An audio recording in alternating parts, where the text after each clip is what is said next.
Topic हम discuss करेंगे प्रधानमंत्री, उसके फंक्शंस, उसका रोल, अपॉइंटमेंट कौन करता है, तो ये सारी चीज़ें हम डिस्कस करेंगे। तो सबसे पहले जानना बहुत ज़रूरी है कि हमारे देश की जो कार्यपालिका है, जो उसका हेड है, हम उसको राष्ट्रपति को हेड बोलते हैं। राष्ट्रपति ही हेड होता है एक्चुअली तो, लेकिन वो नाम मात्र का हेड होता है। एक्चुअली में जो शक्तियों का प्रयोग करता है वो प्रधानमंत्री करता है। रियल जो एग्जीक्यूटिव है, रियल जो कार्यपालिका है, रियल जो कार्यपालिका का हेड है, वो हम प्रधानमंत्री को कह सकते हैं, प्रधानमंत्री ही होता है, क्योंकि सारी पावर्स का जो इस्तेमाल, शक्तियों का इस्तेमाल प्रधानमंत्री करता है। ठीक है, तो चलिए आगे इसमें और डिस्कस करते हैं हम। संसदीय लोकतंत्रात्मक शासन व्यवस्था में प्रधानमंत्री वास्तविक कार्यपालिका की भूमिका निभाता है, ये तो मैंने बता दिया है। अच्छा, ये इसकी अपॉइंटमेंट कौन करता है? इसकी जो अपॉइंटमेंट है प्राइम मिनिस्टर की जो अपॉइंटमेंट है वो राष्ट्रपति करता है। ऐसे ही थोड़ी अपॉइंटमेंट कर देता है। जो पॉलिटिकल पार्टी इलेक्शन जीत करके आती है और जिसके सबसे ज़्यादा एमपी होते हैं लोकसभा के अंदर, वो एमपी अपना एक हेड मतलब कि चूज़ करते हैं, नेता चूज़ करते हैं अपनी उसका जो एमपीज़ का जो नेता होगा, जो इलेक्शन जीत करके एमपी आए हैं लोकसभा के, वो अपना एक नेता चुनते हैं। उस नेता को ही राष्ट्रपति जो है प्रधानमंत्री नियुक्त करता है। ठीक है, और इसमें एक बात मैं इम्पोर्टेंट बता देता हूँ कि प्रधानमंत्री की नियुक्ति जो राष्ट्रपति तो करता ही है, वो लोकसभा का भी मेंबर हो सकता है या फिर राज्यसभा का भी मेंबर हो सकता है, किसी भी सदन का हो सकता है। जैसे सरदार मनमोहन सिंह जी जो प्रधानमंत्री रहे 10 साल तक, वो राज्यसभा के ही मेंबर रहे हैं। ठीक है, और अगर मान लिया कोई व्यक्ति जो है ना तो लोकसभा का जो एमपी है, ना ही राज्यसभा का एमपी है, ठीक है, अगर कोई जो पॉलिटिकल पार्टी अपना कोई नेता चुनती है, वो ना तो राज्यसभा का एमपी है ना लोकसभा का, उसको भी प्रधानमंत्री नियुक्त किया जा सकता है। राष्ट्रपति उसको भी प्रधानमंत्री नियुक्त करेगा, लेकिन वो कम से कम जो है, मतलब कि मैक्सिमम जो है 6 महीने तक ही प्रधानमंत्री रहेगा। 6 महीने के अंदर अंदर या तो उसको लोकसभा का मेंबर बनना पड़ेगा, फिर राज्यसभा का मेंबर बनना पड़ेगा। ये इंपॉर्टेंट बात थी। ठीक है, और आगे इसमें क्या है कि प्रधानमंत्री की नियुक्ति संविधान के अनुच्छेद 75(1) के तहत जो है राष्ट्रपति करता है। यह आर्टिकल याद रखना है तो याद रख लेना आप लोग। इसके कर्तव्य, अनुच्छेद 78 में प्रधानमंत्री के कुछ कर्तव्य हैं। राष्ट्रपति को संघीय सरकार के समस्त प्रशासनिक निर्णयों तथा कर्तव्यों से अवगत कराएगा। जो भी सरकार काम करेगी, मंत्रिमंडल, मंत्रिपरिषद काम करता है, उसकी ड्यूटी बनती है प्रधानमंत्री की कि वो राष्ट्रपति को बताए कि भाई सरकार क्या काम कर रही है। अगला, किसी एक मंत्री द्वारा लिए गए निर्णय को मंत्रिपरिषद के सम्मुख विचारार्थ रखवाएगा। कोई मंत्री निर्णय लेता है और फिर उसकी जो मंत्रिपरिषद की या मंत्रिमंडल की जो बैठक होती है, तो उसके सामने वो जो है, क्योंकि मंत्रिमंडल और मंत्रिपरिषद का जो हेड होता है वो प्रधानमंत्री होता है। ठीक है ना, किसी भी मंत्री ने कोई निर्णय लिया तो वो मंत्रिपरिषद के जो है बीच में रखेगा उस प्रस्ताव को कि भाई ये मंत्री ने निर्णय लिया है, तो इस पर डिस्कस करेंगे। और राष्ट्रपति जो भी सूचना मांगना चाहे वो प्रधानमंत्री से मांगेगा, और प्रधानमंत्री is bounded to provide information to the President of India, तो वो उसको राष्ट्रपति को जो है वो इन्फॉर्मेशन जो है वो प्रोवाइड करवानी पड़ेगी।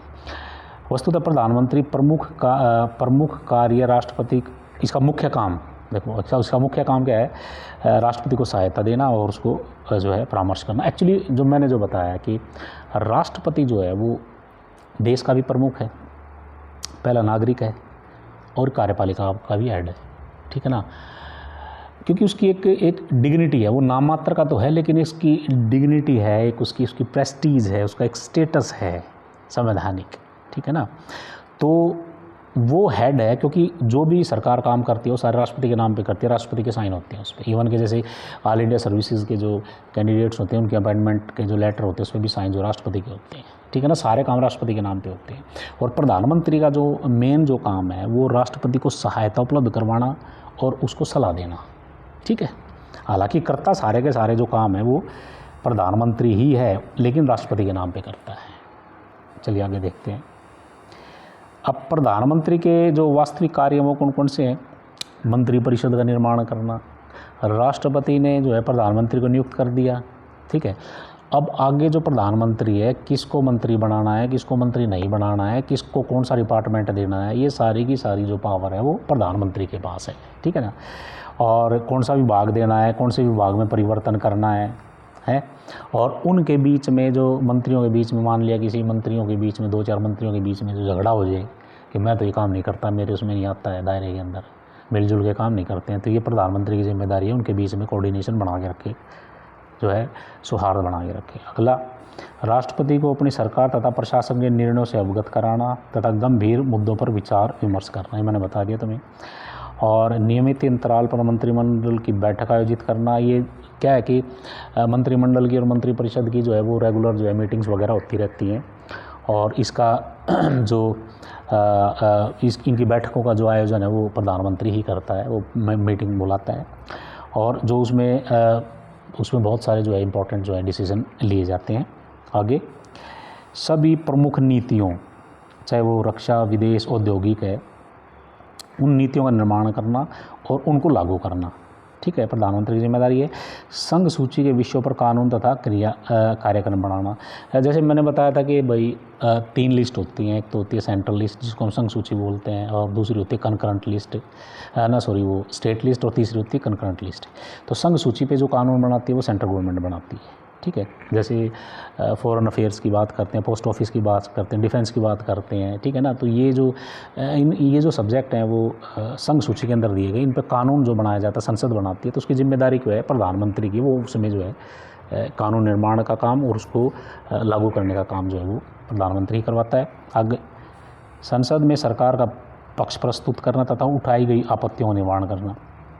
संसद के अंदर जब भी इसकी जो मीटिंग्स होती हैं, संसद के जो सेशन होते हैं, 3 सेशन होते हैं इसके अंदर, आपने पता ही होगा, एक तो बजट सेशन होता है, एक मानसून सेशन होता है, और एक जो है विंटर सेशन होता है। तो इनके अंदर जो होती है वो सरकार का जो है पक्ष प्रस्तुत करता है प्रधानमंत्री, और जो भी आपत्तियाँ होती हैं, जो अपोजिशन के जो MPs हैं, लीडर्स वगैरह हैं, जो आपत्तियाँ उठाते हैं, उनके जवाब देने की जिम्मेदारी जो है प्राइमरी वो प्रधानमंत्री की होती है। देश की आंतरिक बाहरी जो है सुरक्षा को जो है सुनिश्चित करना और शांति व्यवस्था बनाए रखना, राष्ट्रीय एकता को बनाए रखना प्रधानमंत्री की जिम्मेदारी है। राष्ट्र की समस्याओं के समाधान के प्रति सार्थक कदम उठाना, देश में कोई भी समस्या है, एजुकेशन की, पॉल्यूशन की, बीमारी है, फैल जाए, बाढ़ आ जाए, कोई भी आ जाए, तो ये सारी इन समस्याओं का समाधान जो है प्रधानमंत्री ही करता है। अंतर्राष्ट्रीय तथा अन्य महत्वपूर्ण मंचों पर भारत की नीतियाँ स्पष्ट करना, इंटरनेशनल जो प्लेटफॉर्म्स होते हैं जैसे यूनाइटेड नेशंस वगैरह है, IMF है, वर्ल्ड बैंक है, वहाँ जब प्रधानमंत्री जाता है तो वहाँ जो है अपने देश की जो है नीतियाँ, जो पॉलिसीज़ हैं, उनको वो वहाँ रखता है, उस मंच पे स्पष्ट करता है। देश के सर्वांगीण विकास का जो काम है वो भी प्रधानमंत्री करता है। उसमें कोई हर्डल्स आती है या कोई दिक्कत होती है तो प्रधानमंत्री उसका समाधान करता है। विभिन्न गंभीर मुद्दों पर राजनीतिक दलों में तालमेल स्थापित करना। कई बार क्या होता है बहुत मतलब जैसे नेशनल इंटीग्रिटी को लेकर के, देश की एकता को लेकर के, या किसी देश के साथ हमारा कोई गंभीर कोई मसला है हमारा, जैसे पाकिस्तान के साथ आजकल चल रही टेंशन, तो क्या करते हैं कि उसमें एक जो है सभी पार्टियों की एक मीटिंग होती है, तो उसमें सभी के वहाँ राष्ट्रपति जो है प्रधानमंत्री जो है अपना पक्ष रखता है और बताता है कि हम ये काम करने वाले हैं, तो आप लोगों का जो है सहयोग की आवश्यकता है। अगर उनमें सहयोग नहीं बनता है तो तालमेल बनाने की जिम्मेदारी भी प्रधानमंत्री की है। सार्वजनिक समारोह तथा अन्य अवसरों पर अपनी सरकार के कार्यक्रमों तथा दृष्टिकोणों से अवगत कराना। जब मीटिंग होती है, पब्लिक मीटिंग्स वगैरह है, वहाँ अपनी प्रधानमंत्री बात रखता है, लोगों को बताता है कि हमारी सरकार ये काम कर रही है। समाज के सभी वर्गों, पिछड़े, आदिवासी, अल्पसंख्यक, ठीक है, और ये जितने भी पिछड़े वर्ग होते हैं इनके उत्थान की जो जिम्मेदारी प्रधानमंत्री की है। लोक प्रशासन में सच्चरित्रता मतलब कि अच्छा चरित्र जो है इसकी स्थापना करना।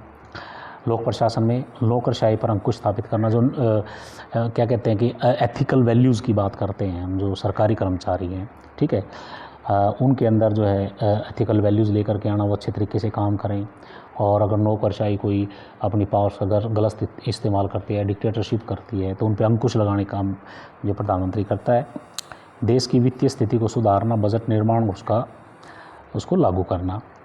संविधान तथा कानून का संरक्षण, संविधान द्वारा राज्यों से अपेक्षित दायित्वों का जो है निर्वहन कराना। तो संविधान जो है अगर मान लिया कि कोई अधिकारी, कर्मचारी, कोई इंस्टीट्यूशन ऐसा है जो संविधान को नहीं मानता है और कानून को नहीं मानता है, तो ये जो है इसकी जिम्मेदारी प्रधानमंत्री की होती है। अगर कोई राज्य सरकार भी ऐसा कोई काम करती है और अपने दायित्वों को नहीं निभाती, क्योंकि आपको पता ही है कि राज्यों के अंदर जो है गवर्नर की नियुक्ति की जाती है, वो केंद्र सरकार का एक तरीके से प्रतिनिधि होता है, ठीक है। और वो ये देखता है कि राज्य सरकार जो भी काम कर रही है वो संविधान के दायरे में रह के कर रही है। अगर वो संविधान के दायरे में नहीं रह के करती है तो वो रिपोर्ट जो है वो प्रधानमंत्री को करता है, तो प्रधानमंत्री फिर उस पर एक्शन लेता है। उसके बाद सत्तारूढ़ राजनीतिक दल या गठबंधन की नीतियों, कार्यक्रमों, घोषणा पत्र क्रियान्वयन सुनिश्चित करना। इनका एक अपना मैनिफेस्टो होता है। जब इलेक्शन लड़ते हैं तो इनका मैनिफेस्टो होता है। बीजेपी का अपना मैनिफेस्टो है, कांग्रेस का अपना है, दूसरी पार्टीज़ का अलग है। भाई सरकार, हमारी सरकार बनेगी तो हम ये काम करेंगे, उसी को मैनिफेस्टो बोलते हैं। तो उसको लागू करने की जिम्मेदारी जो है वो जो है प्रधानमंत्री की होती है, उससे संबंधित नीतियाँ बनाना, ठीक है। प्राकृतिक आपदाओं, सांप्रदायिक दंगों, आतंकवाद और जो उस तरीके की कोई दुर्घटना या घटना हो जाती है तो उसकी जो है उसके लिए जो राहत का काम जो है, उस पर एक्शन लेने का काम जो है वो प्रधानमंत्री करता है।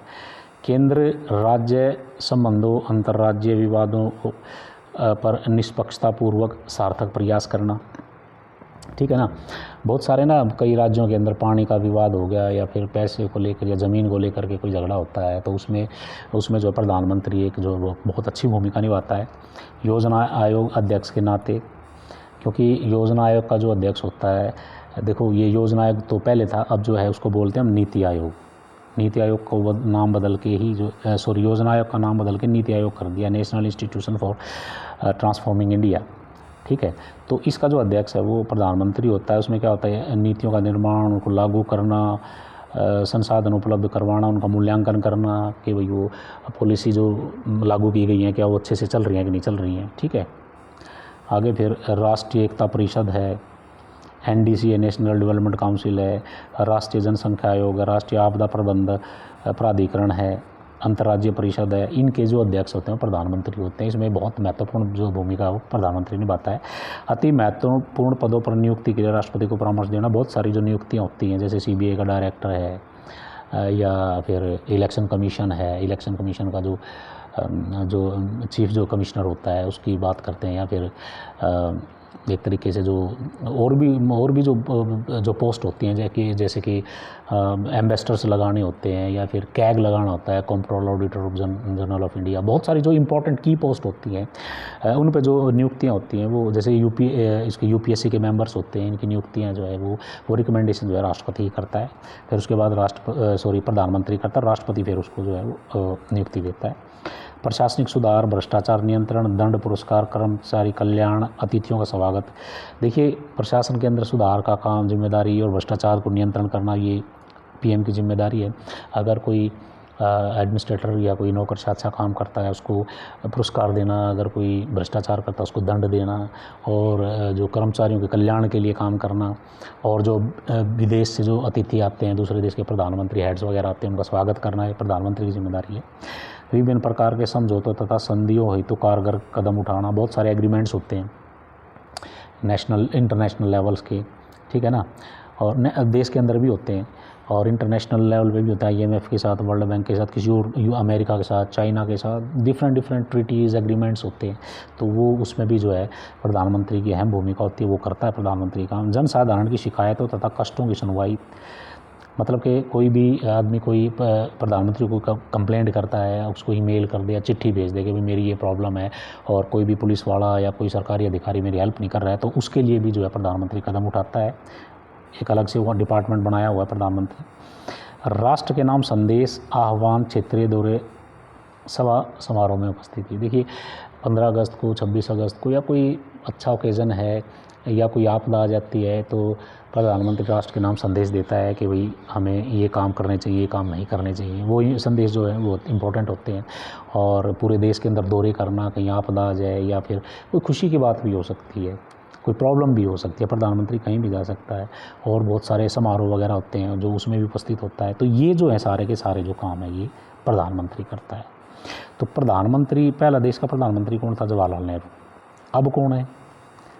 अब है 18वें प्रधानमंत्री जो है नरेंद्र सिंह मोदी जी हैं, ठीक है जी। और उप प्रधानमंत्री कौन कौन रहे हैं ये देख लेना, जीके में इम्पॉर्टेंट है। सरदार वल्लभ भाई पटेल, मोरारजी देसाई, श्री चरण सिंह, श्री जगजीवन राम, श्री देवीलाल, श्री लाल कृष्ण आडवाणी। 6 जो ये हैं आदमी जो हैं ये उप प्रधानमंत्री ने। हालांकि ये संविधान के अंदर कोई पोस्ट नहीं है, लेकिन एक पोस्ट ये बनाई गई और इनको उप प्रधानमंत्री बनाया गया। अब देखते हैं प्रधानमंत्री की भूमिका। भाई प्रधानमंत्री की जो भूमिका देश के लोकतांत्रिक शासक के रूप में, मैंने पहले ही बताया है कि जो राष्ट्रपति और नाम मात्र का जो हेड होता है, जो वास्तविक जो शक्तियाँ होती हैं वो प्रधानमंत्री के पास होती हैं, क्योंकि हमारा देश सबसे बड़ा जो है एक लोकतंत्र है, संसदीय लोकतंत्र हम जिसको बोलते हैं।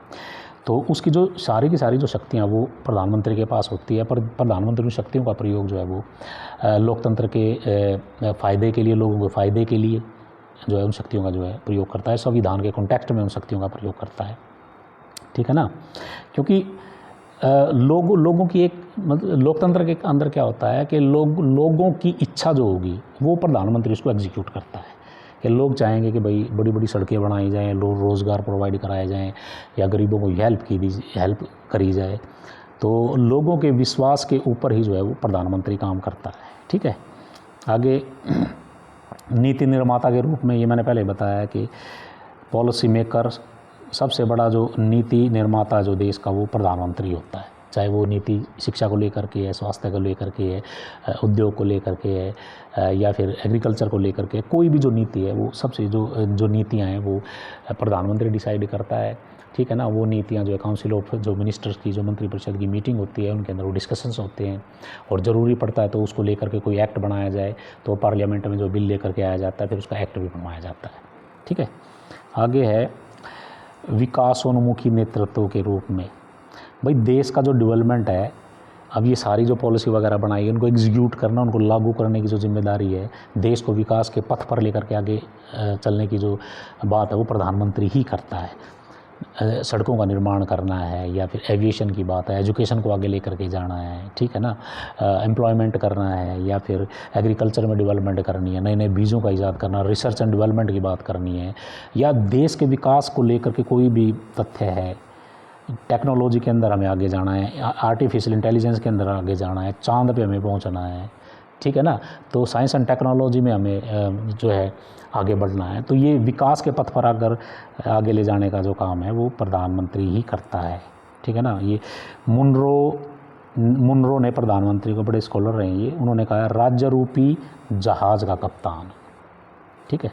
आगे संसद में राजनीतिज्ञ के रूप में, भाई जब संसद की मीटिंग होती है, मैंने बताया 3 सेशन होते हैं संसद के अंदर, एक तो बजट सेशन होता है, फिर उसके बाद जो है मानसून सेशन होता है, उसके बाद विंटर सेशन होता है। तो वहाँ जो है वो प्रधानमंत्री को अपोजिशन के जो लीडर्स हैं, जो अपोजिशन के जो एमपीज़ हैं, उनकी बातों का जवाब देना पड़ता है और डिप्लोमेटिकली जवाब देना पड़ता है। वहाँ जो प्रधानमंत्री है वो राजनीतिज्ञ के रूप में काम करता है, किस तरीके से बात करनी है, कैसे उनको मनाना है कि भाई देश के अंदर हम ये पॉलिसी लेकर के आए हैं और वो अपोज करते हैं, तो प्रधानमंत्री अपना पक्ष रखता है वहाँ और बताता है डिप्लोमेटिकली। तो वहाँ जो एक राजनीतिज्ञ के रूप में जो वो प्रधानमंत्री काम करता है। और आगे है अंतर्राष्ट्रीय सतह पर देश के प्रतिनिधि के रूप में। देखिए प्रधानमंत्री जब भी बाहर जाएगा तो उसका जो रिप्रेजेंटेशन है वो भारत का होगा, क्योंकि भारत का प्रतिनिधि के रूप में जो प्रधानमंत्री बाहर जाता है, डिफरेंट एग्रीमेंट्स होते हैं, जो ट्रीटीज़ वगैरह होती हैं, तो भारत का पक्ष जो है वो प्रधानमंत्री रखता है कि भारत एक बड़ा लोकतांत्रिक देश है, और जो प्रधानमंत्री अपने हितों को जो है प्राथमिकता देते हुए दूसरों देशों के साथ वो जो है कूटनीति के साथ वो बात करता है, और कोशिश करता है कि ज़्यादा से ज़्यादा जो फ़ायदा है वो हमारे देश का, भारत का जो है वो फ़ायदा हो। तो कहीं भी जो है प्रधानमंत्री जाएगा, ऑस्ट्रेलिया जाए, अमेरिका जाए, तो वो भारत के प्रतिनिधि के रूप में जो है वो बाहर जाता है। मंत्रिपरिषद के अध्यक्ष के रूप में, मंत्रिपरिषद में भाई 3 तरीके के मंत्री होते हैं। एक तो होता है कैबिनेट मंत्री, और दूसरा होता है उसमें क्या होता है कि deputy minister, cabinet minister, deputy minister और कैबिनेट के बीच में होता है स्टेट, राज्य स्तरीय मंत्री। एक तो हो गया कैबिनेट मंत्री, दूसरा हो गया राज्य स्तरीय मंत्री, स्टेट लेवल मिनिस्टर, तीसरा हो गया डिप्टी मिनिस्टर। तो ये 3 तरीके के मंत्री, और एक होता है, ये तो संविधान में दिए गए हैं, एक होता है संसदीय सचिव, ये संविधान में नहीं दिया गया है। तो ये 4 तरीके की जो चीज़ें होती हैं, ये जब मिलते हैं तो उसको मंत्रिपरिषद बोलते हैं।